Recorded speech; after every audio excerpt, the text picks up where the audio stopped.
I want to go across to Pinky Anand first. On what happens next, you've got to stay only on the disqualification. The Supreme Court didn't rule on whether a floor test can be asked for. Now, the Deputy Speaker seems to be aligned with the Sena. The Governor, from what we can gather, would naturally do what the central government would suggest. And therefore, what do you believe? Given the fact that you've now got the BJP saying that they're willing to push ahead if the Eknath Shinde camp comes to them with a concrete proposal, where do you think the legal position stands? See, ultimately, Rahul, as far as the legal position is concerned, when the Supreme Court was moved by Shinde Group seeking the challenge to disqualification noticed by the Speaker, ultimately, Supreme Court has, for the time being, stayed proceedings to the extent that time has been given, and therefore the proceedings before the Speaker do become extended on to 11 July when the matter will come up next.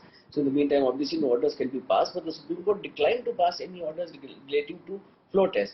And frankly, floor test is something which can always be held and possibly is the only real method to test the majority on the floor, because that is the people's will.